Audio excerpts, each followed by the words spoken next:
Hello friends, welcome आपको अपने परिवार सेल्फ स्टडी विद हर्ष में। तो फ्रेंड्स, आइए हम बात करते हैं यहाँ। जैसे कि हमने यूट्यूब के ऊपर एक अपनी थीम चलाई हुई है 21 डे स्टडी हार्ड चैलेंज, जिसका कि आज डे 1 था। हमने उसके अंदर टारगेट लिए थे और आप सभी ने टारगेट अचीव किए होंगे।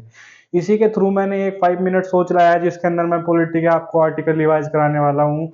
और मुझे उम्मीद है कि आप वीडियो को अधिक से अधिक देख रहे होंगे और वीडियो को अपना प्यार दे रहे होंगे। तो फ्रेंड्स, इसी तरीके से आप, अगर आपको वीडियो अच्छी लगती है तो आप चैनल को सब्सक्राइब और वीडियो को लाइक और अपने फ्रेंड्स को शेयर कीजिए, ताकि उनकी भी इस वीडियो के माध्यम से हेल्प हो सके। फ्रेंड्स, अब वो हर एक बंदा पढ़ेगा जो बोलता है कि मेरे पास स्टडी के लिए पैसा नहीं है, ये नहीं है, वो नहीं है। अब कोई बहाना नहीं चलेगा।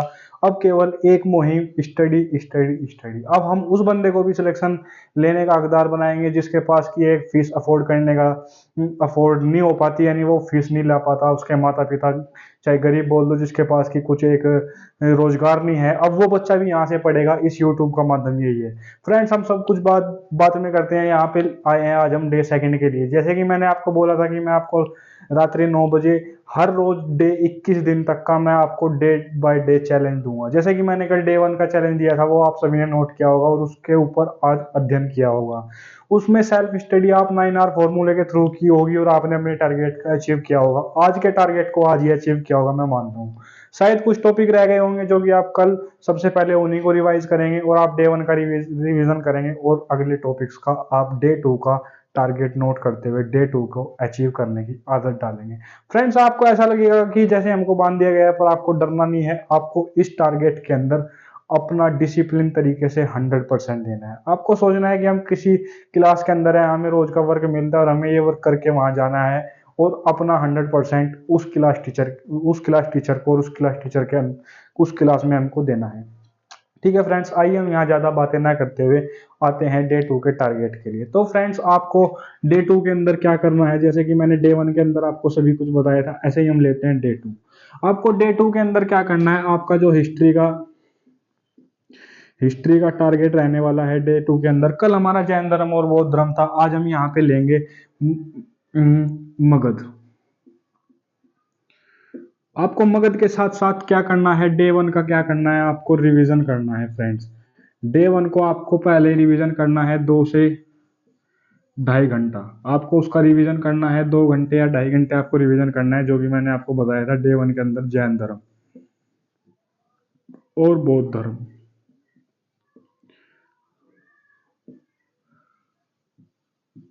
फ्रेंड्स, हिस्ट्री का टारगेट हमारा ये हो गया। फ्रेंड्स, अगर हम पॉलिटी की बात करें, सॉरी फ्रेंड्स, अगर यहाँ हम पॉलिटी की बात करें,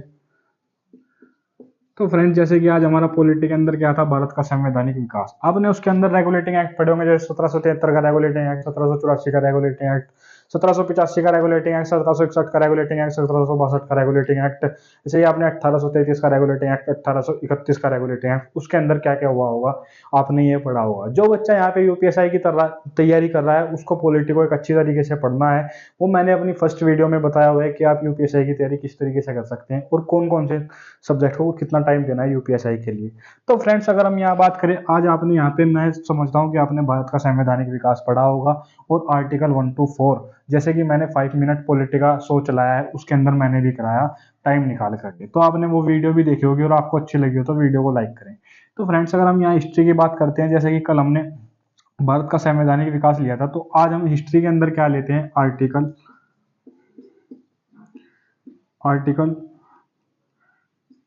5 to 10।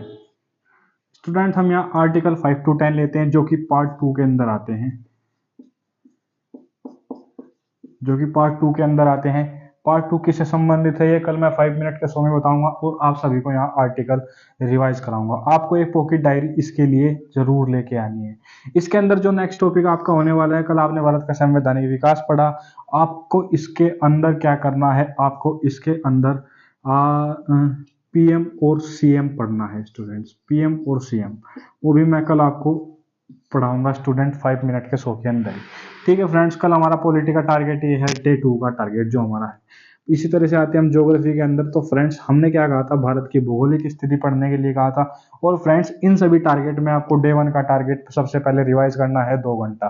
चाहे आपको सुबह पढ़ना अच्छा लगता हो 5 बजे उठ के उसको रिवाइज कीजिए, उसके बाद अपने स्लॉट के अंदर अपने टारगेट को अचीव कीजिएगा स्टूडेंट्स, ठीक है। इसी तरीके से हम ज्योग्राफी के ऊपर आते हैं। तो मैंने आपको बोला था कि आप ज्योग्राफी के अंदर भारत का भौगोलिक स्थिति पढ़ोगे, यानी भारत किस किस तरीके से क्या बोलते हैं, लॉन्गिट्यूड कितना है, लैटिट्यूड कितना है, भारत की क्या क्या स्थिति है, उत्तर से दक्षिण कितना है, दक्षिण पश्चिम से पूरब कितना है, तो वो सब कुछ आपको पढ़ना था, आपने पढ़ा होगा। उसके बाद हम कुछ क्वेश्चंस भी देंगे जो कि आपको सैटरडे संडे बोलते टेलीग्राम के माध्यम से मिलेंगे, तो आप वहां से डाउनलोड कर सकते हो। तो फ्रेंड्स आइए हम यहाँ पे देखते हैं। अब हमने जैसे कि भारत का भौगोलिक स्थिति पढ़ी, अब हमको पढ़ना है भारत के पड़ोसी देश, भारत के पड़ोसी देश। कल का जो टारगेट है आपका भारत के पड़ोसी देश, और आपको वो भी रिवाइज करना है जो कि कल आपने रिवीजन मतलब कि डे 1 के टारगेट में आपने किया था, उसको रिवाइज करना है स्टूडेंट। ये आपका ज्योग्राफी, हिस्ट्री, पॉलिटी हो गया। अब आते हैं हम यहाँ इकोनॉमिक्स के अंदर। इकोनॉमिक्स के अंदर मैंने आपको 5 ईयर प्लान दिए थे, आपने 5 ईयर प्लान दिया होगा, ये रिवाइज मतलब कि उसको अध्ययन किया होगा 5 ईयर प्लान्स को। जैसे कि मैं फर्स्ट ईयर 5 प्लान की बात करता हूँ, जो कि 1951 से 56 तक है। उसके अंदर उसका मॉडल है, क्या क्या उसके चीज़ हुए, किस किस कार्य को उसमें ज़्यादा वो दी गई थी प्राथमिकता, कृषि को किस तरीके से प्राथमिकता दी गई थी। ऐसे ही आपने जो बोलते द्वितीय पंचवर्षीय योजना, यानी कि आपने सभी की सभी 12 की 12 पंचवर्षीय योजना आज पढ़ी होंगी। कल उनका 2 घंटे के अंदर हमें सभी का रिवीजन करना है डे 1 का। मैं बार बार ये बात को बोल रहा हूँ, ठीक है स्टूडेंट्स। तो कल जो हमारा इकोनॉमिक्स के अंदर रहने वाला है जो हमारा इकोनॉमिक्स के अंदर रहने वाला है वो है कल जनसंख्या। कल आपको जनसंख्या पढ़ना है इकोनॉमिक्स के अंदर। पॉलिटी हो गया, इकोनॉमिक्स हो गया, ज्योग्राफी हो गया, हिस्ट्री हो गया।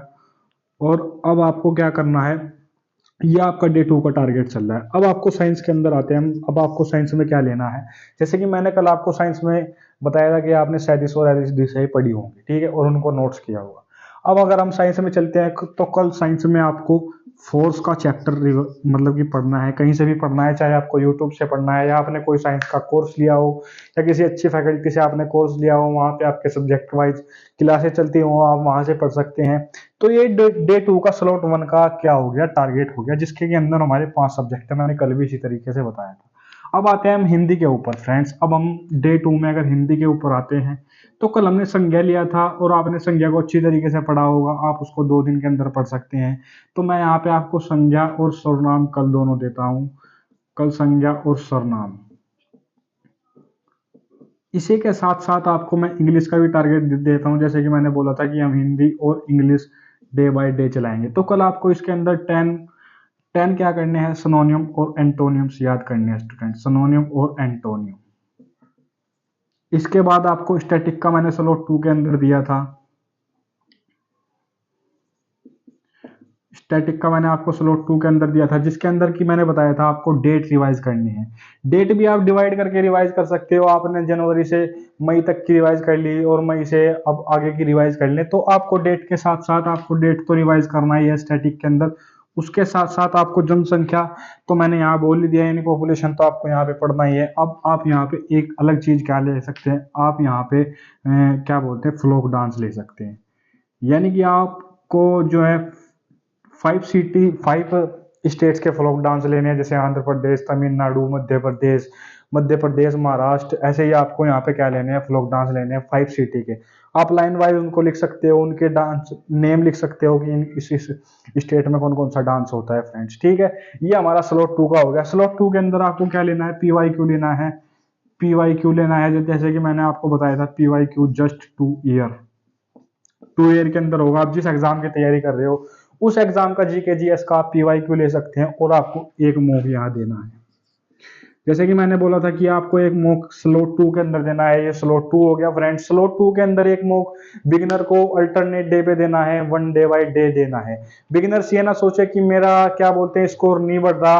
फ्रेंड्स आप मुझ पे भरोसा कीजिएगा, आप 21 दिन के अंदर 5 दिन बाद अपने आप में इंप्रूवमेंट देखना फ्रेंड्स, कि आपके अंदर क्या इंप्रूवमेंट आता है। जैसे कि मैंने आपको बताया कि आपको यहाँ मॉक देना है। अब आते हैं हम थर्ड स्लॉट की। और जैसे कि मैंने आपको बताया था, थर्ड स्लॉट के अंदर आपको मॉक का एनालाइज करना है।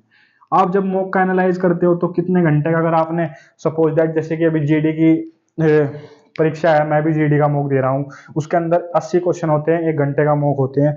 तो फ्रेंड्स आपको मॉक के अंदर ये नहीं करना कि आपने मॉक दिया, सबमिट कर दिया, नंबर कम बने, आप डिमोटिवेट हो गए। तो डिमोटिवेट होने का कारण नहीं है। स्टूडेंट्स, अभी आपका 50% कोर्स भी कंप्लीट नहीं हुआ है, और आप सबसे बड़ी बात है, जो कि एक तैयारी वाला बच्चा है, आपको बोल रहा है कि आप मॉक पे मॉक दो। उससे कुछ नहीं होगा जब तक कि आपकी 50% तैयारी नहीं है। आप चाहे कितने भी मॉक दे लो, चाहे 100+ मॉक दे लो, चाहे 200+ मॉक दे लो, एवरेज कि आपका स्कोर वही रहेगा जो आपका स्कोर आ रहा है। स्कोर बूस्ट करने का तरीका 21 डे हार्ड चैलेंज आपके सामने पेश है। इसको 5 दिन तक करिए, 5 दिन के बाद आपको इंप्रूवमेंट दिखेगा, और 21 दिन के बाद आपको 100% इंप्रूवमेंट मिलेगा। तो फ्रेंड्स, हम इससे आगे की बात करते हैं। आपको मॉक का एनालाइज कहाँ करना है? थर्ड स्लॉट के अंदर करना है, जो कि अगर 1 घंटे का आपने एसएससी जीडी का मॉक दिया है, तो आपको 1.5 घंटे का उसके अंदर क्या करना है? एनालाइज करना है फ्रेंड्स। अब आते हैं हम यहाँ मैथ के ऊपर। जैसे कि कल मैंने मैथ में शुरू किया था परसेंटेज, और मुझे आपसे उम्मीद है कि आपने परसेंटेज के, मैंने बोला था कि 2 या 3 डेज के अंदर आपको परसेंटेज करना है। आज भी आपका टॉपिक डे 2 के अंदर परसेंटेज ही है, जिसके के अंदर आपको अच्छे अच्छे क्वेश्चन लगाने हैं, जिसके के अंदर प्रीवियस ईयर बहुत ज्यादा होने चाहिए। ठीक है स्टूडेंट्स, आप टॉपिक वाइज, मैंने मैथ की भी बुक बताई थी कि मैं बिगिनर्स के लिए जो मैथ की बुक है वो राकेश यादव सर की 7300 बुक ले सकता है, या किरण पब्लिकेशन की 1000+ किताब ले सकता है, जो कि एक बहुत अच्छी बिगिनर्स के लिए एक क्वेश्चन बैंक है। उसके अंदर बहुत से क्वेश्चन दिए गए हैं पर टाइप के, उसके अंदर 10 से 15 क्वेश्चन है, जिससे कि आपकी प्रैक्टिस एक टाइप के ऊपर अच्छी हो जाएगी। इसी तरीके से अगर आपने परसेंटेज के उसके अंदर से 10 टाइप निकाले, तो आपके 10 टाइप के 15 क्वेश्चन तो कितने हो गए? 150 क्वेश्चन। तो आपकी प्रैक्टिस ऐसी हो जाएगी कि आप इस चैप्टर को कैसा भी क्वेश्चन आए, चाहे A to Z क्वेश्चन आए, आप उसको क्रैक करके एक साइड रख दोगे फ्रेंड्स। ठीक है, ये मेरी मुहिम है। 21 दिन के बाद आपसे मिलता हूं। तो आपका मैथ का टारगेट ये हो गया। आपको रीजनिंग में क्या दिया गया था फ्रेंड्स? आपको रीजनिंग में दिया गया था, क्या बोलते हैं, कोडिंग डिकोडिंग। तो फ्रेंड्स, यहाँ भी कोडिंग डिकोडिंग है। जैसे कि मैंने बोला था कि मैं यहाँ भी सेम बोल दिया करूंगा, पर मैं लिख देता हूँ। यहाँ भी आपका कोडिंग और डिकोडिंग है फ्रेंड्स, रीजनिंग के अंदर, जो कि आपको क्या बोलते हैं, 2 या 3 डेज के अंदर लगाना है। दोनों चैप्टर आपको 2 या 3 डेज के अंदर खत्म करने हैं। वो आपका थर्ड स्लॉट के अंदर है, जैसे कि मैं 9 से 12 थर्ड स्लॉट रखता हूँ। और उसके बाद मैं आपको सैटरडे संडे मैथ रीजनिंग के क्वेश्चन लगाने को बोल रहा हूँ। आप सैटरडे को मैथ के क्वेश्चन 150 क्वेश्चन लगाइए, और रीजनिंग के 100 क्वेश्चन लगाइए, और संडे को उनके साथ टाइमिंग से क्वेश्चन लगाइए। अपने पास स्टॉप वॉच रखिए, या फोन में स्टॉप वॉच डाउनलोड करिए, उससे क्वेश्चन लगाइए। उससे आपकी स्पीड भी आएगी, और आपके कैलकुलेशन में भी इंप्रूवमेंट होगी। और कैलकुलेशन को मोबाइल से न करके, कैलकुलेटर से न करके सेल्फ करनी की कोशिश कीजिएगा फ्रेंड, जो कि हमारे से एग्जाम में बहुत, यही एक मिनिमम जो गलती है, यानी कि मैक्सिमम जो गलतियां स्टूडेंट यहीं पे करता है, जो कि मैं खुद करता हूं। मैं बिल्कुल क्वेश्चन के एंड में आके गलती जरूर करता हूं। शुरू से क्वेश्चन को टाइप वाइज करके ले आऊंगा, लेकिन एंड में आकर के मैं एक ऐसी गलती कर देता हूं, जिससे कि अभी तक मैं अपने सिलेक्शन से बहुत दूर हूं। यानी दूर भी नहीं हूं, पास ही हूं सिलेक्शन के। पास कुछ क्वेश्चन मुझसे, जैसे कि आज मेरी यूपी पुलिस के आंसर की है, कुछ क्वेश्चंस मैंने वहां क्वेश्चन पेपर में सही लगाए हुए हैं, और मुझे बहुत हर्ट फील होता है कि जैसे मैंने ओमार सीट आज मैच की, तो उसके अंदर मेरे कुछ क्वेश्चंस गलत सर्किल हैं, और पेपर के अंदर सही सर्किल है। तो इस प्रकार से आप ये गलती ना करें जो मैं गलती करता हूं। ये गलती मैं आपको इस मॉक के माध्यम से और 21 दिन के अंदर ये गलती भी आपसे कतई, बिल्कुल बोलते हैं, छुटवाने की कोशिश करता हूं, जो कि मेरे से होती है। मैं भी ये गलती नहीं करता हूं। तो फ्रेंड्स, आपका ये डे 2 का टारगेट है। मैं सोचता हूं कि आपने इसको नोट करना है, और डे 2 का टारगेट में आपको लग जाना है। जैसे कि आपने डे 1 का टारगेट पूरा किया होगा, तो फ्रेंड्स मुझे उम्मीद है कि आप 21 दिन के बाद कमेंट के माध्यम से मुझे बताएंगे कि हमारे अंदर इंप्रूव आ रहा है, या 100% इंप्रूव आ गया। जिसके बाद मैं एक चैलेंज और लेके आऊंगा, और इस चैलेंज के बाद हम गिव अवे रखेंगे, जो कि इसे 21 दिन तक जो भी स्टूडेंट इसको कंप्लीट करेगा, उसके लिए मैं एक गिव अवे रखूंगा। या तो मैं उसके पास खुद जाऊंगा, या उसे अपने सेंटर पे बुलाऊंगा, और उसको स्टडी से रिलेशन, उसको मैं कुछ भी देने वाला हूं, चाहे वो कितनी ही महंगी चीज क्यों ना हो, कितनी ही सस्ती चीज क्यों ना हो। उसे मैं एक फीस भी अफोर्ड कराऊंगा। अगर वो किसी का कोर्स लेना चाहता है, मैं उसको कोर्स भी दिलाऊंगा। ये मैं गिव अवे के अंदर बताऊंगा, जब 21 डे का हार्ड चैलेंज पूरा हो जाएगा। जो 21 डे तक कंप्लीट करेगा, वो रोज अपने टारगेट जैसे डे 2 है, अपनी फोटो टारगेट की कमेंट बॉक्स में पिन कर दे, यानी कि फोटो डाल दे। उसके माध्यम से मुझे पता लगता रहेगा कि कौन रोज टारगेट अचीव कर रहा है, कौन नहीं कर रहा है। फ्रेंड्स, इससे आप ही का फायदा होगा, जैसे कि मेरा फायदा हुआ है। इसलिए मैं ये 21 डे स्टडी हार्ड चैलेंज आपके लिए लेके आया हूँ। तो फ्रेंड्स, जय हिंद। आपको वीडियो अच्छी लगती होगी तो चैनल को सब्सक्राइब करें, वीडियो को लाइक करें, और वीडियो को ज्यादा से ज्यादा शेयर करें, ताकि आपके दोस्तों की और आपके फ्रेंड्स की और आपके जो सर्कल के अंदर है, लाइब्रेरी के आसपास के स्टूडेंट्स हैं जो स्टडी करते हैं, जिनके पास पैसा नहीं है, अब यहाँ वो स्टडी करेगा जिसके पास पैसा नहीं है, ये प्लेटफॉर्म उसके लिए है जिसके पास पैसा नहीं है, उसकी हेल्प हम करेंगे और ये उसकी हेल्प करने के लिए हम तैयार हैं। तो फ्रेंड्स, इसमें आप भी हमारी हेल्प करेंगे और चैनल को अपना सपोर्ट देंगे। थैंक यू फ्रेंड्स, जय हिंद।